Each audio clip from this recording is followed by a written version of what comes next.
Welcome to Real Men Feel. I'm your host, author, coach, and healer, Andy Grant. Real Men Feel is here to remind men that they are human beings and have a right and a need to express all of their emotions. The only definition of masculinity that matters is yours. If yours doesn't feel good, try a new one. My guest today is Jodi Woelkerling.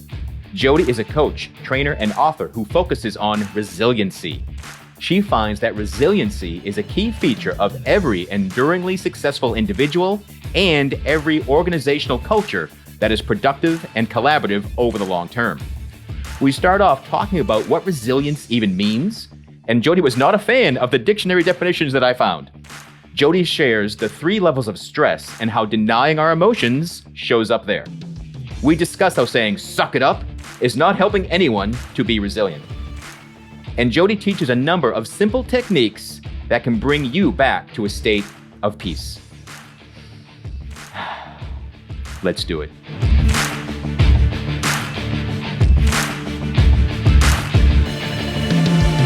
Hello, Jodi, and welcome to Real Men Feel. Thank you so much for having me on, Andy. It's my pleasure. So let's just jump right into it and discuss, what is resiliency and why do we even care? So what is it? I look at it basically on a couple of levels. So the first level is we're all faced with stresses in our life, doing things in our life so that we can stay calm and not adversely affected by that stress as much as possible. So that's the first level. The second is, of course, nearly everyone, unless you're a Zen monk who sits in a Zen quiet place 24/7, most people will get affected by stress at some stage. So the second is, when you are affected by stress, bring yourself back to calm as quickly as possible. And half of that is actually recognizing it and then knowing how to bring yourself back to calm. And I've sort of recently added kind of a third point, which I think it's fairly relevant, because there are times that, yes, we are stressed, we feel stressed, we're actually really negatively feeling the effects of it. There's almost a third stage of, okay, when you are feeling the negative effects of it, almost sort of tapping into that inner grief is probably the best kind of description, and find a way out through it. And you mightn't be in a great state at the time, but to have that resilience to go, okay, this, whatever's happening to me, is not great. Find the path through it. Okay. So I always like to get definitions and make sure everyone's on the same page for a discussion. And so I looked up the definition of resilience, and what I got was the capacity to recover quickly from difficulties, toughness, and the second definition, the ability of a substance or object to spring back into shape, elasticity. Now, especially as a man, I often feel like resilience is that toughness. And when I read toughness, that makes me think strict and rigid and firm. And as the elasticity, that second definition, feels contrary to me. It doesn't, and so I wonder if that's something you see often, or is this a misinterpretation of many humans, not just men? Yeah, I have a bit of a problem with those definitions. So, for example, the toughness side, to me, that really implies to push down the negative emotions and to push down so that their effect doesn't really seriously affect you. And just pushing, as most people realize, pushing emotions aside or distracting yourself for them doesn't generally help long term. It may help short term, but I have a problem with that first definition because of that. Can you run through the second one again, Andy? The second one is the ability of a substance or object to spring back into shape, elasticity. That probably goes through to that. When I went through the 3 kind of parts of it, goes a little bit more to that, to kind of go, okay, we've got these issues. What can we do to kind of find our way out of it long term? Because resilience, I think, in terms of things like metals and that sort of stuff, that's sort of definition fits in with that. I'm not sure if I've answered your question, but I do have a problem with both of those definitions. Good. No, I'm glad you did, because that was just the first definition that showed up on the internet. I'm not even sure if it's Merriam. It was the first. Google gave me that as the definition, 2 different options, and because that's one of the trappings of masculinity, to just be tough. And you even said it. Well, tough to you sounded like don't have emotions, which is really the opposite of my lifelong message to be a live human being and to be resilient. Because one of the things I wanted to ask, it was this notion of, suck it up and walk it off and all that kind of things. Is that teaching resiliency? But it sounds like no, it's almost that distortion of it. Yeah, I would agree. Yes, it's a distortion. There are always going to be times where you need to temporarily suck it up. So, for example, you're in a meeting with your colleagues or your work team.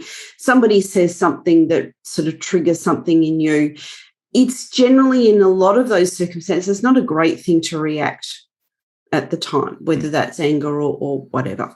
So to a certain extent, in some circumstances, you need to kind of push it aside just because of workplace conventions, social conventions, that sort of stuff. But if you take that as your normal constant of how you actually live your life, it's going to build up. So I always sort of think of it as emotions that get suppressed and they will express themselves in other ways. So whether that's other relationships in your life, whether that's health issues, all that sort of stuff. So, yeah. Cool. Yeah, I that's what I tell men all the time. Like, whether you think you do or don't, it doesn't really matter, because we all have emotions. And if we're not willing to express them in a free-flowing, resilient manner when they show up, they come out sideways, distorted, as stress, as disease, as anger, as violence, all sorts of, even the most, if we don't allow ourselves to express our positive emotions, they can be distorted. If you're someone that thinks all you can do is be angry, that's the only thing that was allowable in your house, or the only thing you saw modeled, then you can't freely express your joy, right? So it's really tragic. Now, it's a good point, Andy. Yeah. When we spoke earlier, you made a differentiation between authentic resilience and inauthentic. So it feels like we've hit on the inauthentic resilience, these things we're pointing out. All right. So what are signs of authentic resilience? I guess one of the first things, the starting point is always recognizing in yourself when you are being affected by stress and when you're not in a great place because of circumstances or things or triggers or whatever in your life. So authentic resilience is being really honest and self-aware in terms of that, and doing things in your life, either in the moment things or lifestyle things, or working on your key kind of core subconscious things, to actually work on those things so that you can authentically, so a place of honesty and trueness to yourself, stay as much as possible in calm. Or if you are stressed, recognize it and work out how to bring yourself back to calm quicker. Okay. So the resiliency, the aspect of being resilient is getting yourself back to calm, back to a sense of inner peace as quickly as possible. So do you find that most people as you said, authentically bring yourself back to calm as quickly as possible. Right. We're not saying do a shot of whiskey until you feel better. That would not be authentic resiliency. Correct. All right, good. So are there practical, like, this feels kind of, I can just imagine guys saying all this, like, it sounds woo, like if I could just decide to be calm, I'd be calm. Like, so how do you get back to calm? How do you find that sense of inner peace how do you find your grace with grace? Yep.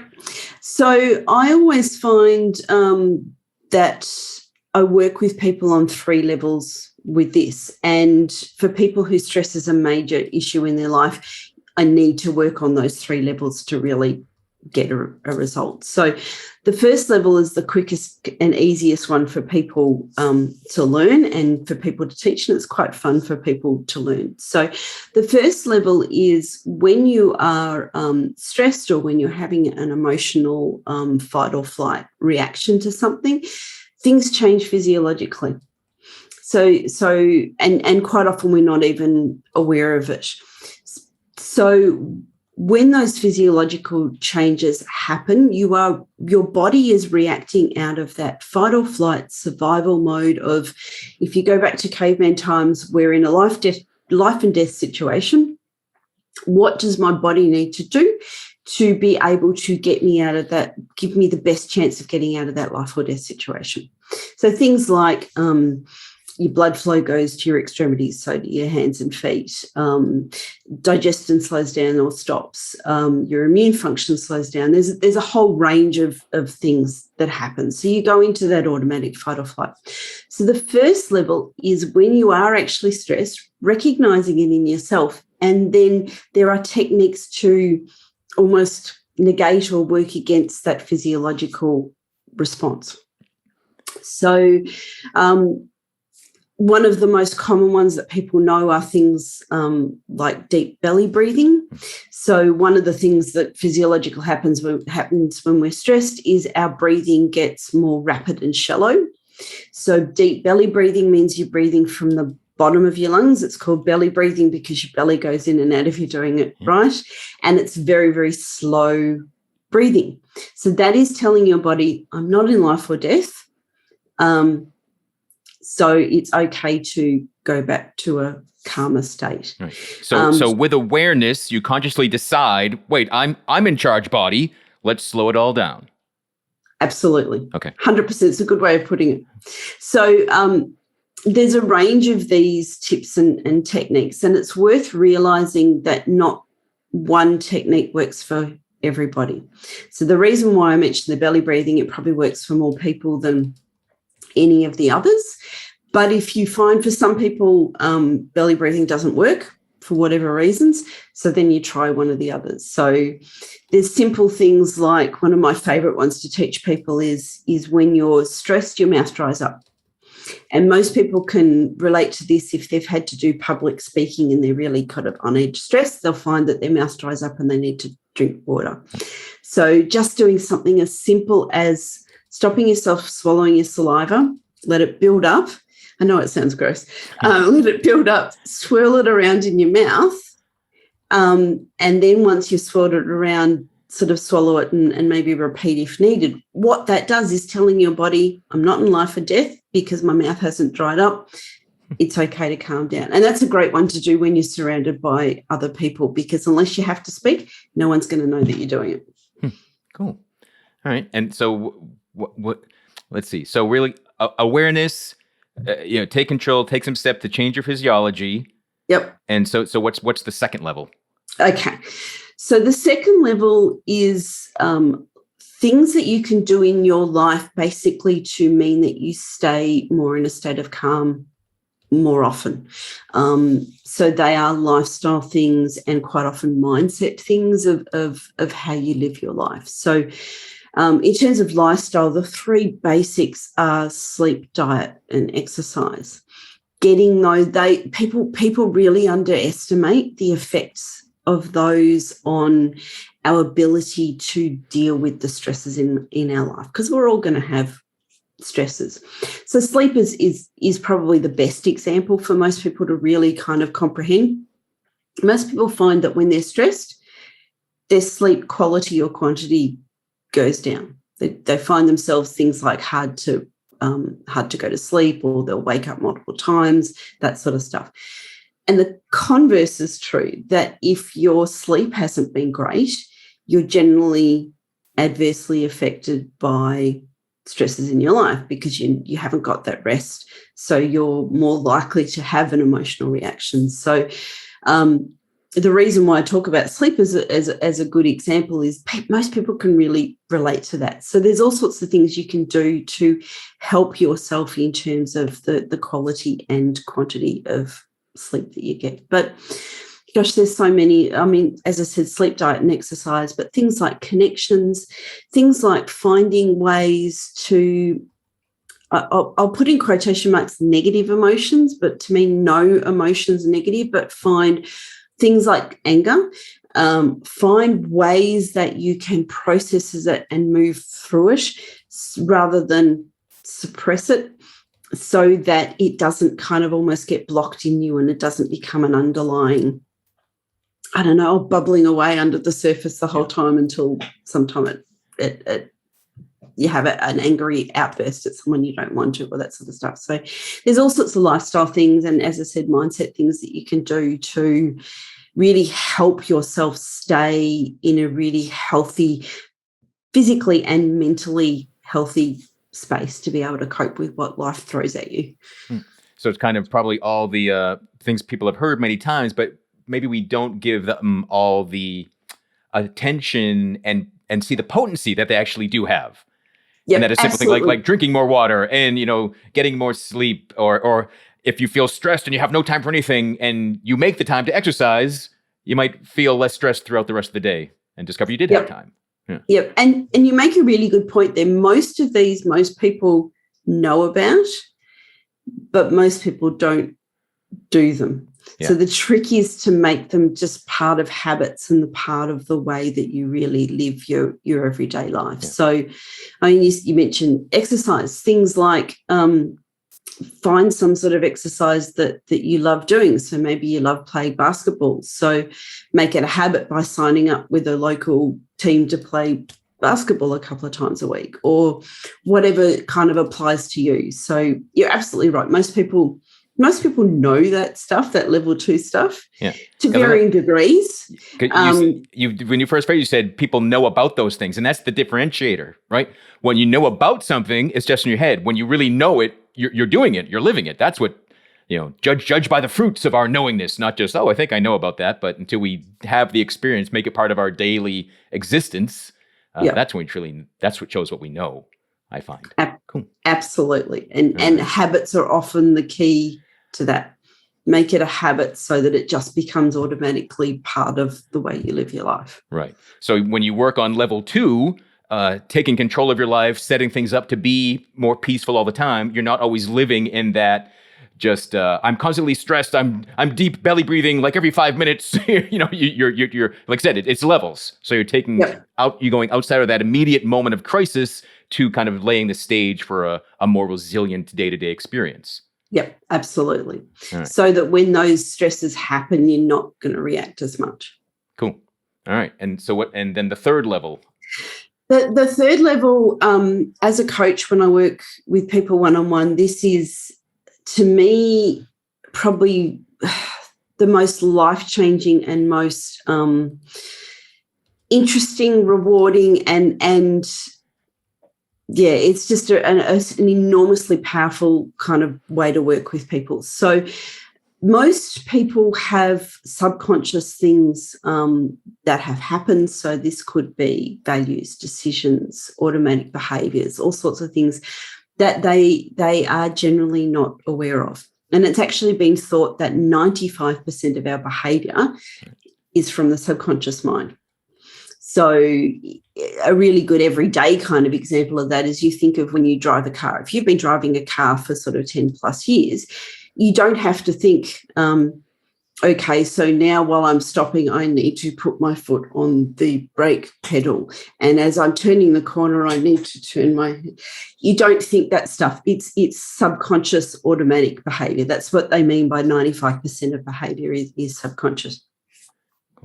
And if you take that in terms of our reactions, there are, as I said, there are generally things that beliefs, values, perceptions that we have that we're not aware of. So, for example, there's all sorts of, and it's a very individual thing, but just say you have a thing that if I ask for help, I'm weak. So there may have been a message or something that you've picked up when you're a small child that says, if I ask for help, it shows that I am weak. And it's a common one, especially for men, that one, where if you take that, and often, it's worth noting a lot of the time, often these subconscious things made a lot of sense when you were a child. And it doesn't necessarily have to be in a situation of abuse or neglect or any of that sort of stuff, but it may be just a social norm in your family or whatever, where these beliefs and perceptions were made. So if you think about that, if I ask for help, I'm weak, and put that into an adult context, when you look objectively at that and identify that that is your underlying belief, because as I said, most of the time people aren't aware of it, if you look at how that's going to actually affect somebody in their everyday adult life, it means that if they are mentally struggling, they don't think it's okay to reach out to a counsellor or a friend or whatever for help. It can mean that even if physically they need to do stuff, so just say, I don't know, they've got a house that needs major repairs, but they feel like they need to do all of it themselves. But it makes a lot more logical sense to either hire somebody else or to get a friend to help you with it. And if they feel that if I ask for help, I'm weak, they're actually making things a lot harder for themselves. So it manifests in all sorts of different ways. But yeah, as I said, as a coach, it's my favourite way to work, because it's just, if you get to these, identify them and overturn them, help people overturn them, it can be absolutely life-changing. Yeah, I couldn't agree more. And my coaching training is all energy coaching and getting down to that root, that core belief, that energy that you probably, you inherited, it was taught down. You didn't even realize that you chose it, yet it's impacting every day of your life. And I love how you chose that notion of asking for help is a sign of weakness. Because I say often, I remind men that often the bravest thing you can do is ask for help. And like the worst stereotypes, the oldest jokes about men, we won't ask for directions, or we buy stuff, we don't read the directions that come with how to put something together, which I figured out, which goes back to this idea of this distortion that I'm resilient because I'm tough. I'm resilient because I did it by myself. And that's just the fallacy. That's what leads to people, living much more painful lives than they need to. 100%. Sounds like we're on exactly the same wavelength, Andy. Cool. So do you see a difference in how men and women deal with stress? Yes, definitely. Men will, and please don't take this as across the board. It is general trends and stereotypes. It's not everybody. But as a general thing, men will more internalize it, and they will find ways to either push it down or distract themselves. So distract themselves could be, I don't know, disappearing into the shed for a day and deciding that they want to tinker on their car, or it could be going to the pub with a friend. They generally won't express things as much. They won't, as we just mentioned, they won't ask for help as much, and they will find either suppression or distraction. And the problem is, long term, the issue is generally still there and it will build up. So this unfortunately shows in things like suicide rates for men. It's kind of thought out there a lot more women will seek help for depression, but suicide rates for men are worse. Yeah. So it almost gets pushed down or distracted to a point where it hits a real serious tipping point. So that's me. Yeah. Women they're probably a little bit more self-aware in terms of realising what's going on in themselves. Women have this I must do it, I have to do it kind of thing. So they'll keep on taking things on, and they'll give, and they're very giving by nature, most women. So they'll give to others, they'll do to others, and they'll put their own needs last. As I said, it's not everybody, it's just general patterns. They'll put their own needs last. Yes, they will reach out for help, and they'll talk to friends, or they'll get a counsellor or that sort of stuff. But they reach tipping points in other ways, that they will put their own needs last, and to the point where they get absolutely emotionally and physically exhausted. And I've seen a lot of that with women during the pandemic, with looking after kids and trying to keep down professional jobs and all that sort of stuff when there's been schooling from home. And yeah. Cool. Yeah, there's a whole underdeveloped field of gender medicine, which realizes that men and women are different, and down to every single cell, they're different. Our genes, our chromosomes are different down to every cell in us. And I don't know it enough to name the study, but there was a study done on men and women about depression, and the people knew this was happening to them, so they gave them a chemical that shut off dopamine or serotonin, and they made people depressed. And the women got emotional and asked to talk to somebody. The men all wanted to quit and leave and go across the street to the bar. So they showed no traditional outward signs of depression, but they were like, I've had enough of this place. I'm pissed. This is dumb. I'm leaving.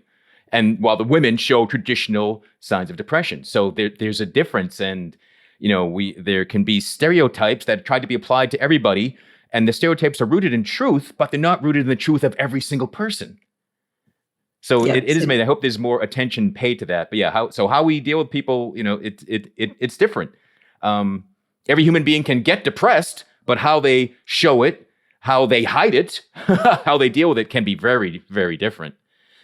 And so I know that you work with a lot of cultures and companies and creating resilient leadership. How is resiliency different for an individual versus a culture? It's an interesting point. So I guess for a culture, it's around setting up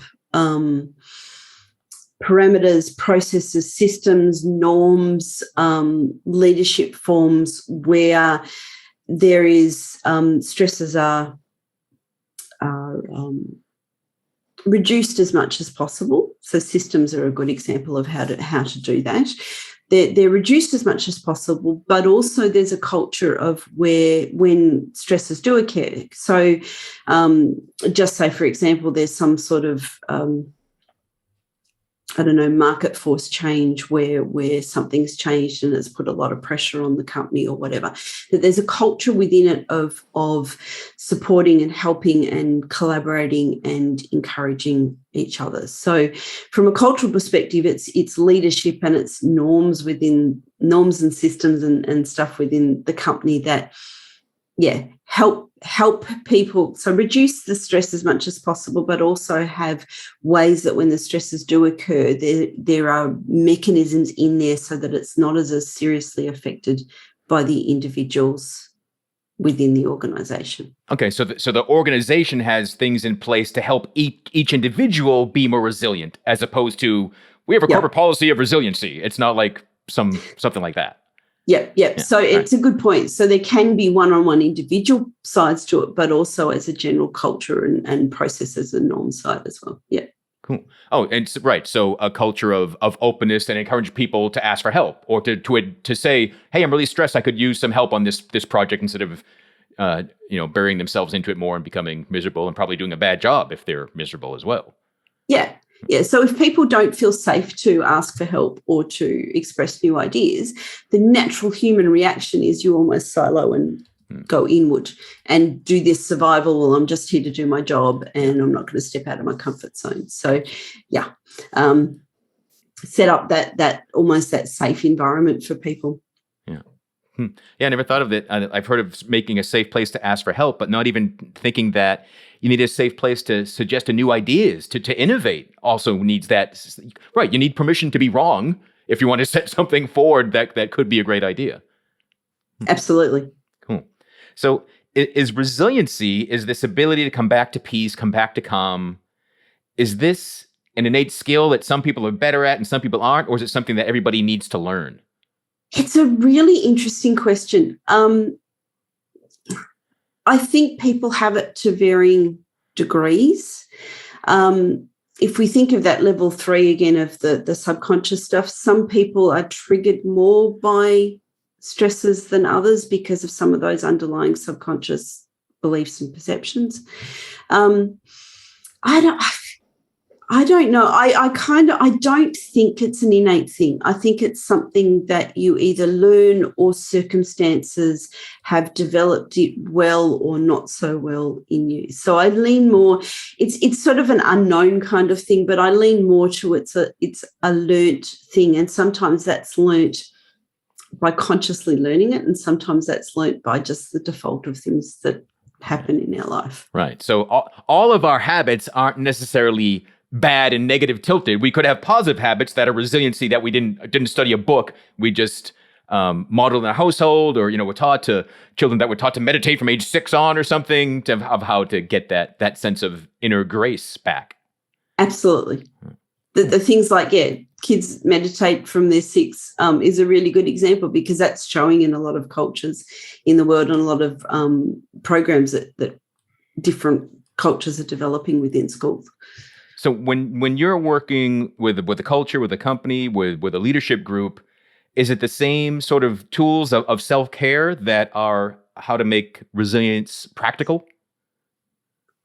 Do you mean as in working with businesses as opposed to working with individuals? Yeah, like is it just teaching the tools to a wider group of people? Yes and no. So when I'm working in organisations and with leaders, the first step is always developing their own resilience. Okay. So in that way, it's exactly the same whether it's individuals or cultures, because to me, the leader sets the tone. So they need to be in a good place in themselves to be able to set the tone for the organisation, to set an example, and also to be acting from that rational, calm place themselves to be able to make the best decisions. So in that way, it's exactly the same. But in terms of if you're talking company-wide and leadership styles, it's probably a lot more systematic, large culture stuff. So when we're talking about once the leaders are in a good place, setting that culture, it's quite different to the working with individual. And I do one-on-one coaching either as leaders or as individuals, but also sort of training and then working with businesses around, okay, what are the cultural norms? How are your people feeling? What are the things that are the sticking points? The problems, the areas for development and the areas that they do well, and then working with them on a sort of a larger systematic kind of scale in terms of dealing with it. So on that level, it's quite different to the individual. I was going to ask something, and I realized the phrasing is kind of weird. So let me ask the original way. Is the pandemic forcing people to be more resilient? Then I thought, well, actually, is resiliency something you can force anyways? That kind of counterproductive. So that's such a good question. I think there were big issues with resiliency and stress levels before the pandemic. There were some very seriously concerning trends that have been emerging over sort of the last 10, 20 years. I think what the pandemic did is highlighted that. So it highlighted that it was a problem because for a lot of people, it's actually gone a step worse with the pandemic. But it's also the good side, the upside of it is it's actually raised awareness that it's actually a problem, because it was a problem before, but people weren't as much seeing it as a problem. Whereas the pandemic, it's been more acknowledged that it's actually an issue. And as to whether the pandemic's made it worse or better, it is an individual thing, but I think the pandemic has seriously challenged people in ways that they weren't previously. So, for example,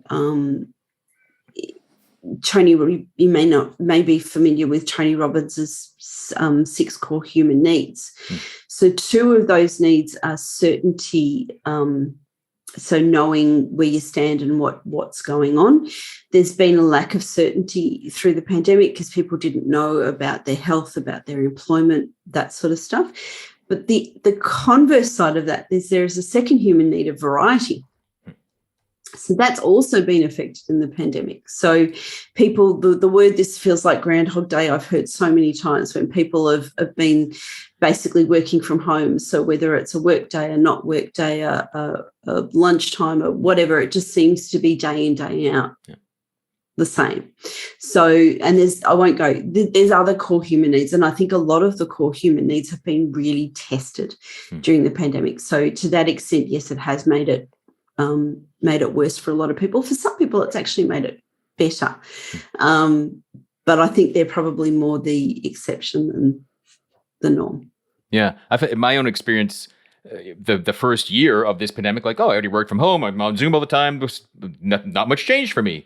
But just in the past couple of weeks, I've really noticed, like, wow, I need more support. I need connection. I need to see a human being in person. I want a high five. I want a hug. I want to touch someone's, I want an elbow bump. I needed something. And I had to consciously, recognize that I'm stressed, recognize this. and do something about it. Take action. And I made plans and said, hey, I can I get together? I didn't have to like make some big dramatic thing, but get support. And so and I love the notion of how this life is less certain anyway. It seems to me the pace of change gets faster and faster, but then the pandemic will really throw that into a whole nother level. But yeah, our need for variety too. I had not even thought of that during this time, but that's really interesting. So, Jodi, what's the best way for people to find out more about you and how you can help them and how you're working with the world? Yep. So probably the best way to find out more about me is my website, which is, and I'm sure in the show notes you'll have the spelling of my name, is just jodiwoelkerling.com. If you go on there, you can find out about the different services I do. There's options there for reaching out to me. There's information about my new book that just recently got released. And yeah, that's probably the best way. If your audience are on LinkedIn, I'm very active on LinkedIn. I am on other platforms, but nowhere near as active. And I've started the last couple of months building up a bank of videos on YouTube. So if they search Jodi Woelkerling on YouTube, they can see sort of my content there. And I've got playlists around whether it's personal, individual resilience or organizational as well. Well, what's the new book called? World-class leadership. So it's directed towards organizational leaders, basically around what are some of the really common patterns that I see in terms of cultural issues. So it's an awareness piece around that with lots of case studies. Awesome. Yeah. Cool. Jodi, really appreciate you making the time to talk to us. You're joining us from Australia. It's not always easy to connect time zones, but thanks for bringing some variety and clarity to how to deal with the stresses of the days and reminding us all how simple it can be to develop our resilience. Because I think, I know for me, if I want to overcomplicate something, because then that'll be the reason why I'm not good at it, but you really made it as simple as some deep belly breaths, then you can start feeling better, then there's no reason not to. Yep. Beautiful. Awesome. Thank you so much for having me on, Andy. It's been a great chat. Yep, my pleasure. And wherever you're discovering Real Men Feel, please subscribe, share this with somebody, post a review, a comment, introduce the men and the women that love men in your life to the show. You can always reach out to me at realmenfeel@gmail.com. Always glad to hear from you. And, I honestly find that coaching is one of the most powerful forces in the world. So reach out to Jodi, reach out to me, visit theandygrant.com/talk. If you want to have a conversation about how I might be able to help you, reach out to Jodi, see how she can help you develop your resiliency for yourself, for your culture, your corporation. And through all of it, be good to yourself. Thanks, everyone.